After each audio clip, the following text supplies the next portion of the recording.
السلام علیکم ورحمۃ اللہ۔ یہ ایک سوال کافی دنوں پہلے آیا تھا، پھر میرے ذہن سے نکل گیا تھا، اب مجھے یاد آیا ہے کہ مرتد واجب القتل کیوں ہیں۔ دیکھیے، کافر جو ہمارے ملک میں رہتا ہے یا کسی اور ملک میں رہتا ہے، اسے ہم دعوت دیں گے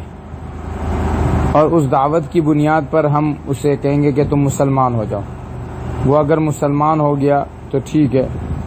مسلمان نہیں ہوا تو اس کو ہم کہیں گے کہ آپ جزیہ دیتا ہوں، اور وہ اس جزیے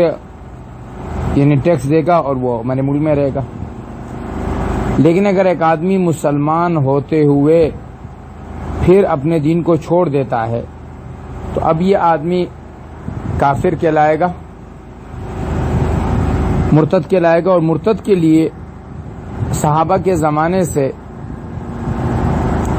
یہ اجماع ہے۔ مجھے اس وقت نبی علیہ السلام کے زمانے میں کسی مرتد کے حکم کے بارے میں علم یاد نہیں ہے، کچھ لوگ مرتد ہوئے تھے، لیکن صحابہ کے زمانے میں حضرت ابوبکر رضی اللہ تعالیٰ عنہ نے حکم فرمایا تھا کہ جو لوگ مرتد ہیں انہیں دعوت دو، اگر وہ مسلمان نہ ہو تو پھر انہیں قتل کر دو۔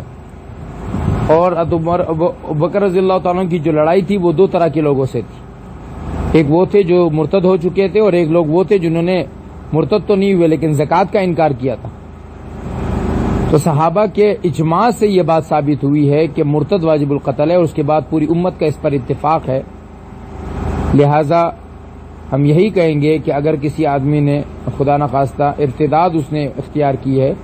تو اس کو قتل کرنا یہ بالاتفاق امت جو ہے